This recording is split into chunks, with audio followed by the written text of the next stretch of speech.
One of the great blessings for me every Lent is getting to know the candidates that are in our RCIA program, those candidates that will be received into the community of faith on Holy Saturday. I always love hearing the stories that led them to seek to be baptized or received into the community of faith. It's very powerful to me, particularly in this secular world that we live in, where more and more people are drifting away from formal religious connections and choosing a isolated path.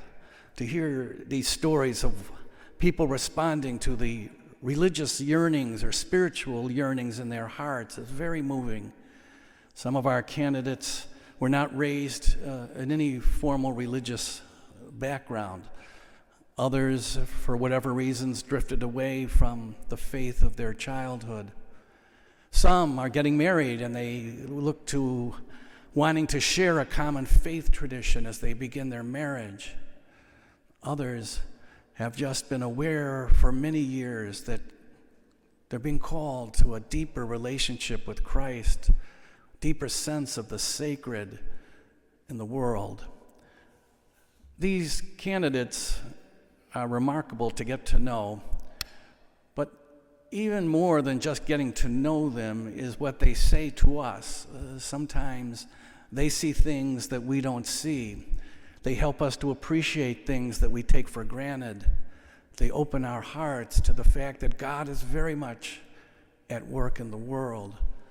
And even though many of us go to Mass every day and we pray every day, there's something about listening to someone from the outside who reminds us of what a blessing it is to be able to come to the Lord's table, what a privilege it is to worship with a community, how wonderful it can be to share our journey of faith with others. These scriptures today are powerful because they speak of those voices from outside that can have a great influence on those inside. The healing of Naaman, the Syrian, spoke to the power of God's healing in the world. And Jesus found great faith. He always was going to the margins, people that were outside the circle, because he believed they had a lot to say and a lot to offer. As we continue our journey, how are we listening to the voices from outside? How are we opening our hearts to the mystery that surrounds us every day, the blessed gift of a new day, to better appreciate the faces of those gathered around our table this evening at dinner, the people that we might be able to interact with in the course of the coming hours.